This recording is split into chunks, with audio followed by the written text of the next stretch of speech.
Hür Dava Partisi, Şanlıurfa Gençlik Kolları'nın düzenlemiş olduğu Gençlik ve Modernizm temalı programa hepiniz hoş geldiniz, sefalar getirdiniz.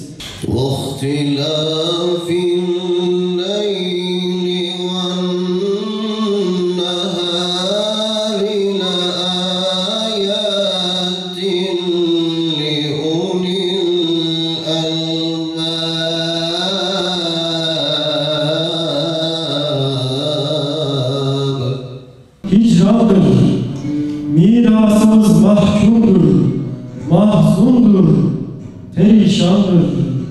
Geleceğe ise güç ve yiğidim, imtihandır. Filizlenen her ölüm mazlumlara cihandır.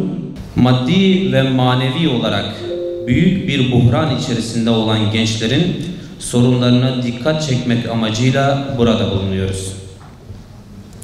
Günümüz dünyasında toplumlara kendi hayallerindeki tek tip kültürlerini zehir gibi enjekte eden ve bunu özellikle geleceğimiz olan gençler üzerinde yapan küresel çaptaki baronlar genç kardeşlerimizin zihin dünyasını heba ediyor. Düşünme, geliştirme, üretme kabiliyetlerini köreltmeye çalışıyorlar ve ne yazık ki bunu başarıyorlar. Gözlerimizden sakındığımız, ayaklarına bir dikenin dahi batmasına gönlümüzün razı olmadığı gençlerimiz ve çocuklarımız ellerimizin arasından gün be gün kayıp gitmekte. Duyarsız birer fert olmakta, geleceğe dair hayalleri çalınmakta, küresel baronlarının projelerinin bir parçası haline gelmektedir.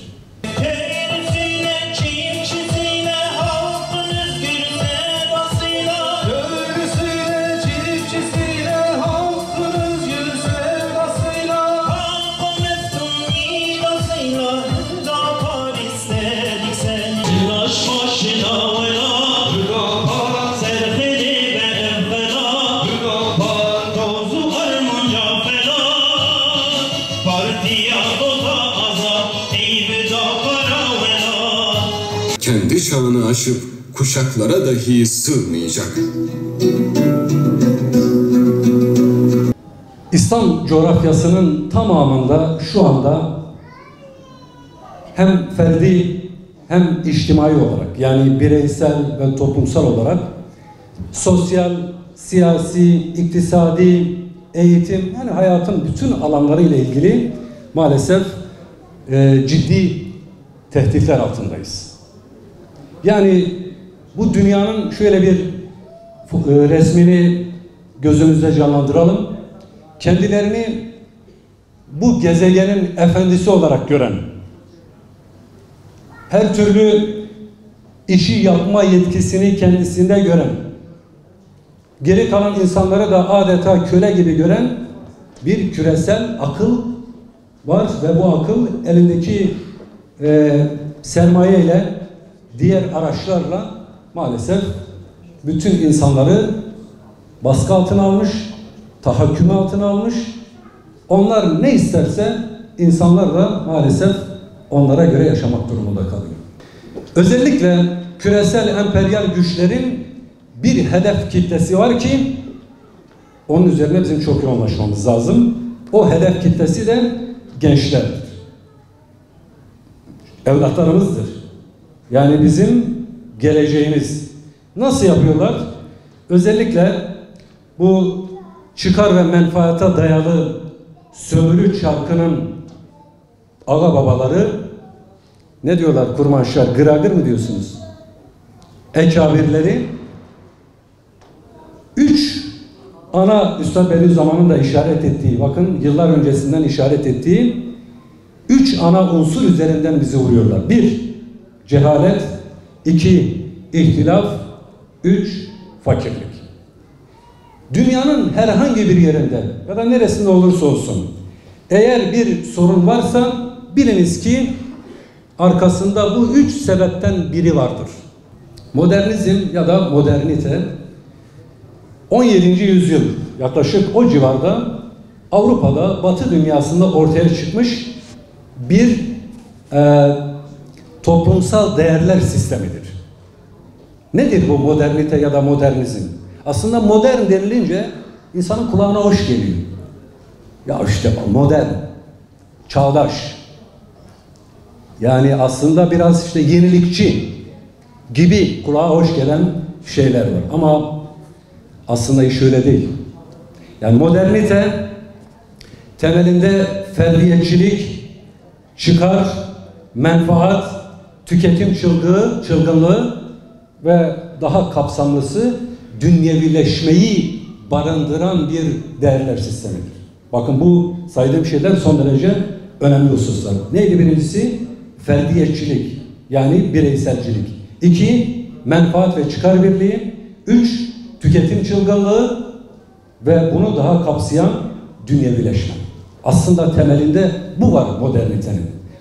Gayesiz, hedefsiz, amaçsız, bencil, enaniyeti yüksek, sadece kendi menfaatlerini düşünen bir insan profili oluşturuyor. Amaç bu.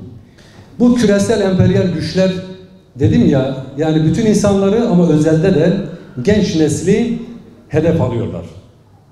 Bunlarla ilgili birçok şey söylenebilir ama ben 3 başlıkta ifade etmeye çalışacağım. Birincisi, bu gençleri ifsad etmek, onların dünya ve ahiretlerini berbat etmek, ahiretlerini yıkmak, sosyal yaşantılarını bitirmek, aileleriyle olan bağlarını bitirmek, tamamen başıboş, avare, gayesiz, hedefsiz, çok özür dilerim ama odun gibi bir nesil istiyorlar. Bunları 3 ana başlıkta toplamak mümkün. 1. Önce inanç kalesini hedef alıyorlar. İnançsızlaştırma. 2. Kimliksizleştirme. 3. Bireyselleştirme. Şimdi emperyal güçler niçin inancı hedef alıyorlar? Çünkü onlar Allahsız, hazcı, kökleriyle bağını koparmış, aile ilişkilerini koparmış, fikri ve kıblesi şerre ve batıla endeksli bir nesil istiyorlar. Çünkü insana insan yapan inançtır. Değil mi? İnsanı insan yapan imandır.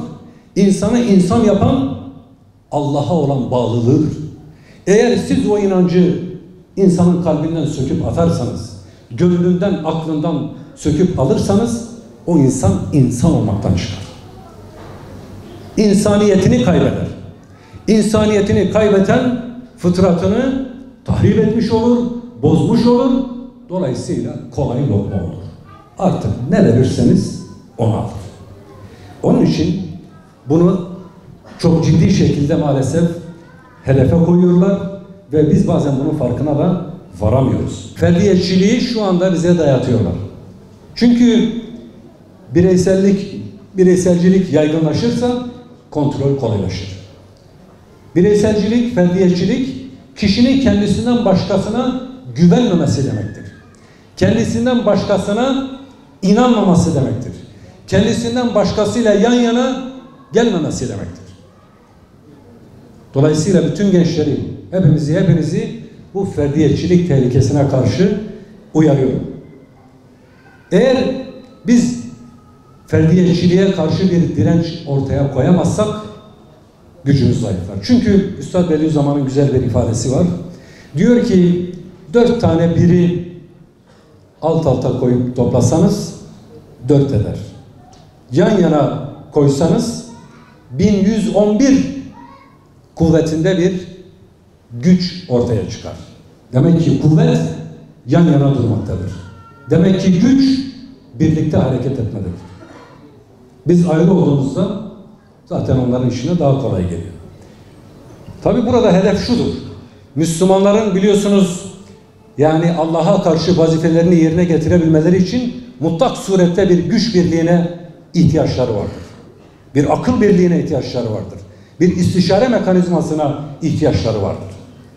İslam toplumu istişare mekanizmasını kaybettiği için şu anda şer güçlerin saldırılarına karşı mukavemetsiz, güçsüz kal. Bunlara karşı bizim kendimizi, ailemizi, evlatlarımızı ve ümmeti muhafaza edebilmemiz için birinci olarak sağlam bir inancı bizim kuşanmamız lazım. Biz Kur'an ve sünnete uygun bir inancı kuşanmalıyız bu modernitenin ve diğer emperyalist saldırılara karşı. 2. Yaratılış gayesini sürekli zihnimizde tutmalıyız. 3. Kendimizi, ailemizi, neslimizi mutlak surette muhafaza etmeliyiz. 4. Düşünce ve eylemlerimizi muhtedil bir şekle, vasat bir duruma getirerek kendimizi her türlü aşırılıktan, tekfircilikten, mealcilikten, ırkçılıktan, mezhepçilikten, bütün bu aşırı uçlardan koruyarak vasat bir düşünceye mutlaka bizim sahip olmamız lazım.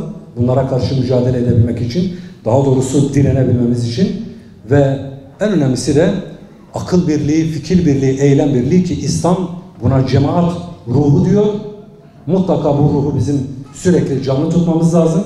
Öte taraftan bütün bunlarla beraber bu hayatın bir imtihan olduğunu, mutlaka bedeller istediğini, mutlaka sabırla, metanetle, azimle hareket etmemiz gerektiğini unutmayalım. Yoksa işimiz zor. Ellerimi onların sıcacık avuçlarına bıraktım. Söz verdim, daha yıkıldım. Dedim, ben müdafaadeyim.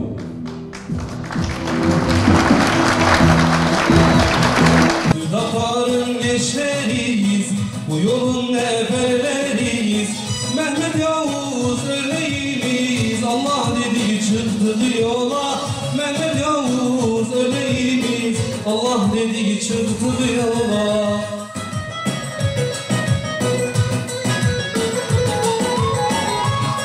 Allah'ım Kur'an-ı Kerim hürmetine, onun bereketiyle bizi affeyle. Bizi Kur'an-ı Kerim'i okuyanlardan, anlayanlardan, yaşayanlardan eyle.